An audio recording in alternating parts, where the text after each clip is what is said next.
মাননীয় প্রধানমন্ত্রী দাঁড়ায় যখন বলে আপনারা সবাই জমিদার যারা ঋণ নেন নাই, এর মধ্য দিয়ে মূলত মাননীয় প্রধানমন্ত্রী ঋণ খেলাপিদেরকে উৎসাহিত করেন। মাননীয় স্পিকার, যে অংশটুকু অসত্য আছে সেই অংশটুকু দয়া করে আপনি এক্সপাঞ্জ করবেন, কারণ আমাদের সংসদ নেতার বক্তব্য সম্পর্কে কোনো অসত্য বক্তব্য এখানে মেনে নেওয়া যাবে না। কিন্তু আমরা দেখতে পাচ্ছি বাংলাদেশ ব্যাংকে মব সৃষ্টি করে গভর্নরকে বের করে দেওয়া হচ্ছে। আমরা দেখতে পাচ্ছি বাসসে মব সৃষ্টি করে বাসসের এমডিকে বের করে দেওয়া হয়েছে। কেন? সরকার ক্ষমতায় আছে, সরকার কেন মব সৃষ্টি করে বের করতে হবে? সরকার তো তাদেরকে প্রত্যাহার করে নিলেই বা চাকরি চুক্তিভিত্তিক চাকরি নিয়োগ বাতিল করলে হয়ে যায়। এই ক্ষেত্রে সরকার মবের আশ্রয় নিয়েছে। এই সংসদে কোনো অসত্য বাক্য উত্থাপন করা হোক বা এমন কথা বলা না হোক যে কথায় আমাদের মান সম্মান হানি হয়, সংসদ নেতাকে কটূক্তি করা হয়। আজকে যে 2026-27 বাজেট, অর্থ বছরের বাজেট, এটা বলতে গেলে হচ্ছে বর্তমান নতুন বিএনপি দলীয় সরকারের একটা আকাঙ্ক্ষার দলিল, কিন্তু বাংলাদেশের বাস্তব পরিকল্পনার কোনো দলিল নয়। কারণ বাজেটে যে পরিমাণ বাজেট ধরা হয়েছে সেই লক্ষ্যমাত্রা পূরণ করতে কোনো প্রকারে সরকারের পক্ষে সম্ভব হবে না। সরকার এই জায়গায় রপ্তানি প্রবৃদ্ধি ধরেছে 7.9%, কিন্তু গত বছরও রপ্তানি প্রবৃদ্ধি ছিল 4.4%। গত এক বছরে রপ্তানি আয় বাংলাদেশে গত 6 মাসে রপ্তানি আয় সর্বোচ্চ গত 10 বছরের মধ্যে সবচাইতে বেশি কমেছে, কিন্তু সরকার এই জায়গায় 7.9% রপ্তানি প্রবৃদ্ধি ধরে মূলত হচ্ছে বাস্তবতাকে অস্বীকার করেছে। সরকার রাজস্ব আয়ের লক্ষ্যমাত্রা ধরেছে 2025-26 অর্থ বছর লক্ষ্যমাত্রা ধরেছে 6,95,000 কোটি টাকা 26-27 অর্থ বছরে, এবং 25-26 অর্থ বছরে সেই লক্ষ্যমাত্রা ছিল হচ্ছে 5,95,000 টাকা, 5,95,000 কোটি টাকা। কিন্তু এই রাজস্ব আয় লক্ষ্যমাত্রা রাজস্ব আদায়ের ক্ষেত্রে সরকার মাত্র 4 লক্ষ কোটি টাকায় এই বছরের মধ্যে আদায় করতে পারবে বলে সম্ভব মনে হচ্ছে। এই ক্ষেত্রে বাজেটে ঘাটতি দেখা যাবে প্রায় 4 লাখ কোটি টাকা। এই বাজেট ঘাটতি পূরণের জন্য সরকার চিন্তা করেছে যে হচ্ছে ব্যাংক খাত থেকে ঋণ নিবে, কিন্তু ব্যাংক খাতের যে করুণ দশা, বাংলাদেশে গত 16 বছরের মধ্যে প্রায় সর্বোচ্চ নিট ঘাটতি দেখা দিয়েছে বাংলাদেশের ব্যাংকিং খাতে। সরকার ঋণ নিবে বৈদেশিক খাত থেকে। বৈদেশিক খাতে বাংলা বিশ্বের যে বৈশ্বিক লেনদেনের ক্ষেত্রে দেখা যায় যে 2023 সালে সারা বিশ্বে $232 বিলিয়ন বৈদেশিক ঋণের লেনদেন ঘটেছে, যেটা 2025-26 অর্থ বছরে এসে $153 বিলিয়ন নেমে এসেছে।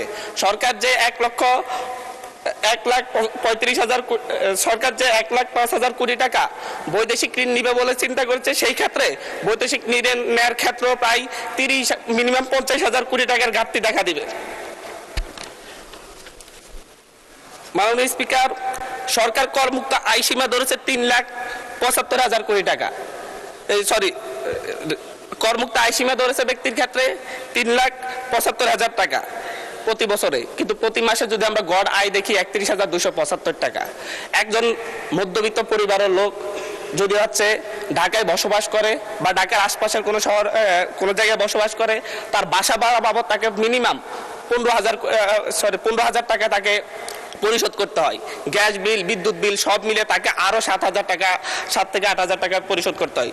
যদি 5 জনের পরিবার হয়, তার খাবার দাবারের জন্য মাত্র আর 8 থেকে 10,000 টাকা থাকে। মাননীয় স্পিকার, এই ক্ষেত্রে মূলত এই বাজেট এবং হচ্ছে সরকার যেভাবে করমুক্ত আয় সীমা বাড়াই নাই, মাত্র 25,000 টাকা বাড়িয়েছে, এটা মধ্যবিত্তের উপর এক ধরনের চাপ সৃষ্টি করবে।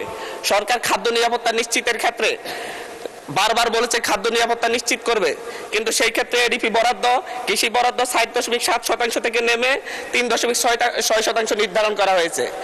এর মধ্য দিয়ে বাংলাদেশ মারাত্মক খাদ্য নিরাপত্তার হুমকির মুখে পড়বে।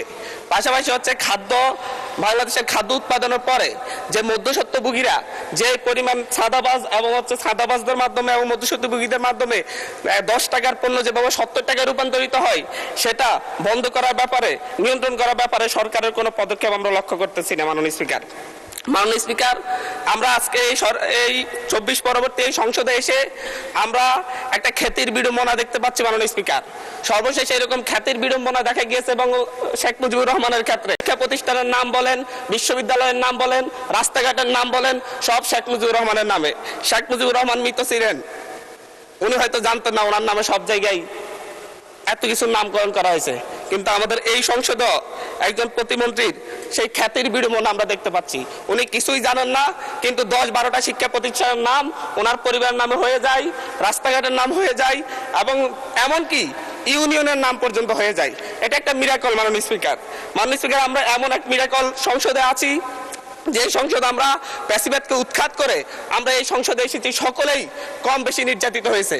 কিন্তু আমরা দেখতে পাচ্ছি যে সীমান্ত হত্যা নিয়ে ভারতের দালালি যেভাবে হচ্ছে, ভারতের দালালি যেভাবে আওয়ামী সরকার করত, প্যাসিবাদে এই সরকার করত, ঠিক একইভাবে আমাদের এই সংসদের বিভিন্ন মন্ত্রীরাও একই ধরনের ভারতীয় ভাষায় কথা বলে। এবং ফ্যাসিবাদী স্বরাষ্ট্রমন্ত্রী যেভাবে বক্তব্য দিতেন, আমাদের স্বরাষ্ট্রমন্ত্রী সে একইভাবে বক্তব্য দিচ্ছেন যে মাননীয় স্পিকার, সকল সীমান্ত হত্যাকে সীমান্ত হত্যা বলা যাবে না। আমরা বলছি প্রত্যেকটা সীমান্ত হত্যাই হত্যা, প্রত্যেকটা সীমান্ত হত্যাই আমাদের সার্বভৌমত্বের জন্য হুমকি। মাননীয় স্পিকার, মাননীয় স্পিকার, বাংলাদেশে আমরা 2024-এর পরবর্তী এতদিন আমরা মব কালচারের কথা বলেছে যে হচ্ছে ডক্টর ইউনূস সরকারের সময় মব কালচার অনেক বৃদ্ধি পেয়েছে, কিন্তু আমরা দেখতে পাচ্ছি বাংলাদেশ ব্যাংকে মব সৃষ্টি করে গভর্নরকে বের করে দেওয়া হচ্ছে। আমরা দেখতে পাচ্ছি বাসসে মব সৃষ্টি করে বাসসের এমডিকে বের করে দেওয়া হয়েছে। কেন? সরকার ক্ষমতায় আছে, সরকার কেন মব সৃষ্টি করে বের করতে হবে? সরকার তো তাদেরকে প্রত্যাহার করে নিলেই বা চাকরি চুক্তিভিত্তিক চাকরি নিয়োগ বাতিল করলে হয়ে যায়। এই ক্ষেত্রে সরকার মবের আশ্রয় নিয়েছে। গত 4 মাসে 17 জন শিশুকে দর্শনের পর হত্যা করা হয়েছে, 118 জন শিশুকে দর্শন করা হয়েছে। কিন্তু আমরা দেখছি যে এবং সারা বাংলাদেশে এই দর্শনের সংখ্যা প্রায় 5 শতাধিক, এবং সারা বাংলাদেশে 6 শতাধিক খুনের ঘটনা ঘটেছে। আমরা স্বরাষ্ট্রমন্ত্রীকে এখানে প্রেমজনিত একটা শিবির নেতার ব্যাপারে আমরা এখানে বিবৃতি দিতে দেখেছি, কিন্তু মাননীয় স্পিকার, আমরা ওনার নিজ আসনে ডাকাতির পরে মা মেয়েকে যে দর্শনের ঘটনা করছে সেটার বিবৃতি আমরা এই সংসদে দেখি না। মাননীয় স্পিকার, মাননীয় স্পিকার, বাংলাদেশের ন্যায় বিচার সুবিচারের কথা বললে সেটা যদি হচ্ছে একপাক্ষিক হয়ে যায়, দলীয় হয়ে যায়, তারও বড় সমস্যা। আমি এই সংসদে বলেছিলাম, আমার এলাকায় অভিযোগ উঠেছে সাপলাকলিতে ভোট দেওয়ার কারণে বিএনপির লোকজন একজন নারীকে দর্শন করেছে। আজ পর্যন্ত এটার কোনো সরকারি তদন্ত রিপোর্ট নাই। এই ব্যাপারে আমাদের স্বরাষ্ট্রমন্ত্রী এখানে দাঁড়িয়ে কোনো ব্যাখ্যা দিবেন কিনা মাননীয় স্পিকার আমি জানি না। মাননীয় স্পিকার, আমাদের এই একটা বাজেটে ঠিক পূর্ব বাজেট ঘোষণার পর দিনই বাংলাদেশে নিত্যপণ্যের দাম বৃদ্ধি হয়ে গেছে। চালের কেজি বেড়ে গেছে 7 টাকা, আমাদের তেলের লিটারে বেড়েছে 5 টাকা। কিন্তু হচ্ছে আমরা সরকার বলছে জনগণের আস্থা ফিরে এসেছে। কিন্তু মাননীয় স্পিকার, আমাকে আরো 3 মিনিট সময় বাড়িয়ে দিবেন, আমি এই কথাগুলো বলতে চাচ্ছি জনগণের হয়ে।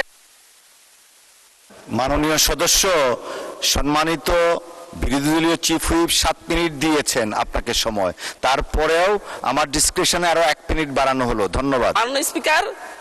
মাননীয় স্পিকার, সরকারের এই বাজেটের উপর যে জনগণের আস্থা নেই, ব্যবসায়ীদের আস্থা নেই, তার প্রমাণ বাজেটে খাদ্যপণ্যের দাম কমানোর একদিন ঠিক অব্যাহতি পরেই চালের দাম, ডাইলের দাম বাজারে, খুচরা বাজারে বেড়ে যাওয়া। মাননীয় স্পিকার, আমাদের মাননীয় প্রধানমন্ত্রী আজকে এখানে নেই।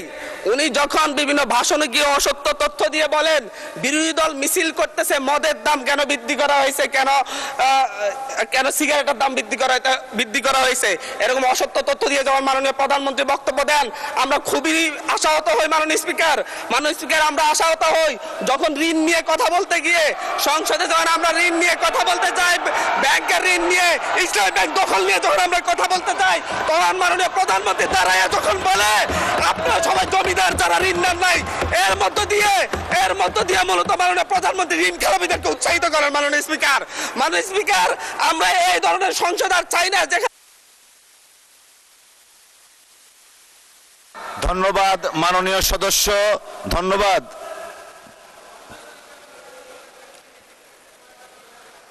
একটু বসেন, আপনি একটু বসেন। জি, একটু আরো 3-4 জন দাঁড়িয়েছে, আমি আপনাকে ডাকবো। সবাই একটু ধৈর্য সহকারে বসি আমরা, please. Thank you. Mister Zainul Abedin Faruk, মাননীয় সদস্য। অর্ডারে আপনার ডিসকাশন আছে, আপনি এটা দিতে পারেন, যেহেতু সংসদ নেতাকে নিয়ে কথা বলা হয়েছে।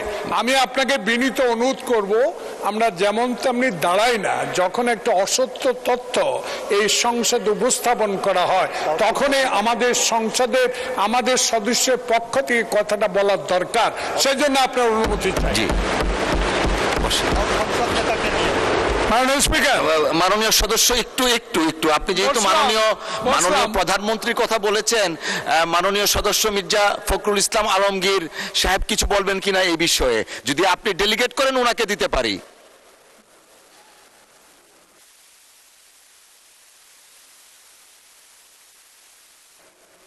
জি জি, জয়নুল আবেদিন ফারুক সাহেব,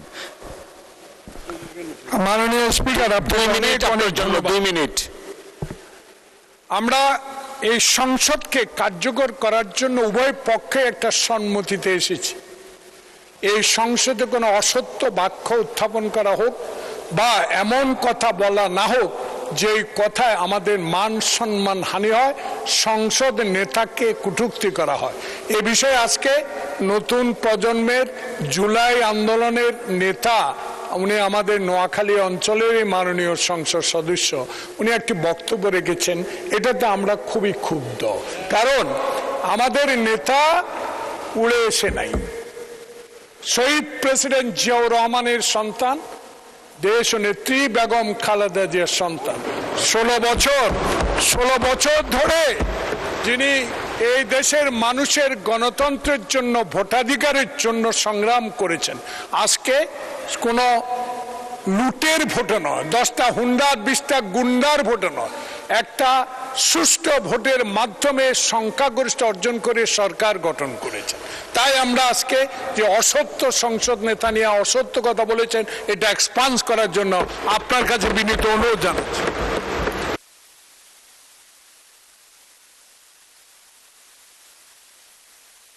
মাননীয় বিরোধী দলীয় চিফ হুইপ, আমরা আসলে বিতর্কে যেতে চাচ্ছি না, একটা বক্তব্যের প্রেক্ষিতে উনি বক্তব্য দিয়েছেন।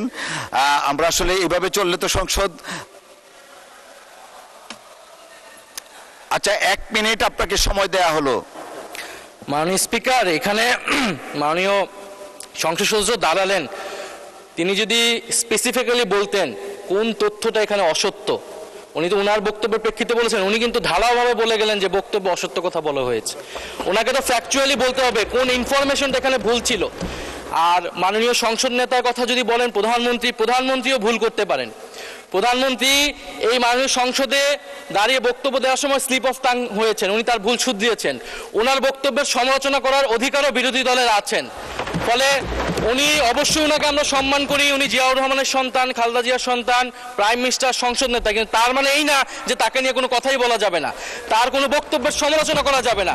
আমরা তো গণতন্ত্রের দিকে যেতে চাচ্ছি, আমরা কোনো ফ্যাসিবাদের দিকে আবার যেতে চাচ্ছি না। ফলে এটা যাতে মাননীয় স্পিকার আপনি বিবেচনা রাখেন সিদ্ধান্ত নেওয়ার ক্ষেত্রে। জি, মাননীয় মন্ত্রী মির্জা ফখরুল ইসলাম আলমগীর। ধন্যবাদ জনাব speaker.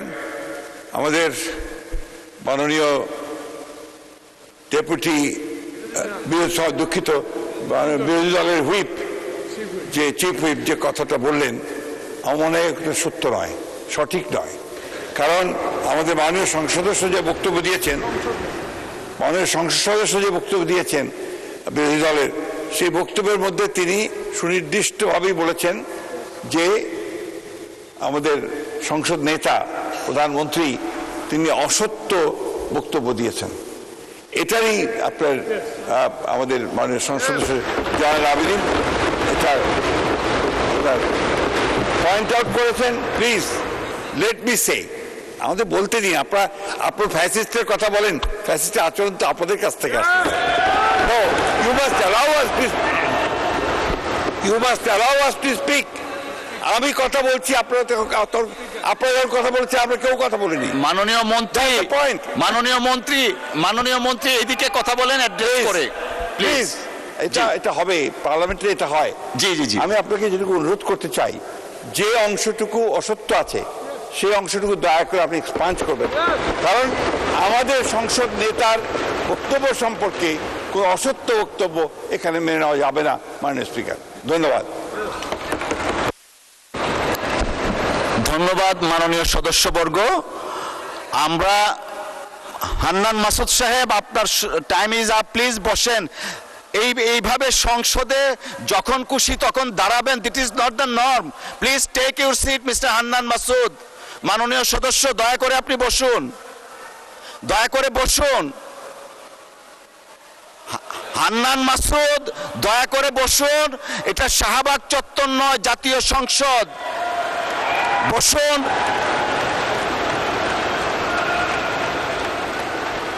May I humbly request you to take your seat, please? আপনি বসেন।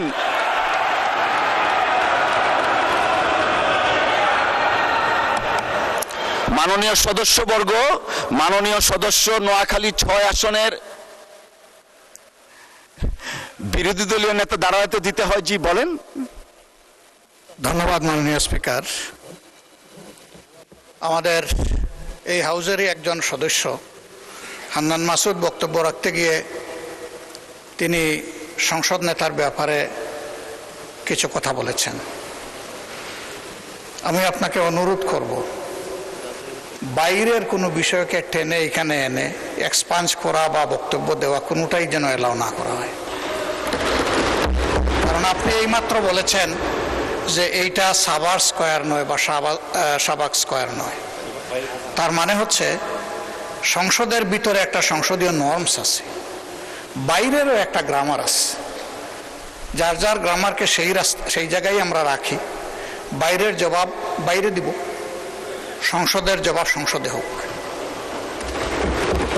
তবে এটা সত্য, এটা অসত্য, এই ঝগড়ায় যদি আমরা যাই তাহলে অনেক কিছু আমাদের জন্য হয়তো বা লজ্জাজনক হয়ে যাবে।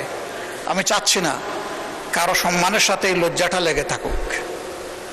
এই জন্য আমি অনুরোধ করব, এই বিষয়ের পুরাটাই আপনি এখান থেকে ইগনোর করুন, সেইটাই আমাদের জন্য কল্যাণকর হবে। ধন্যবাদ মাননীয় স্পিকার।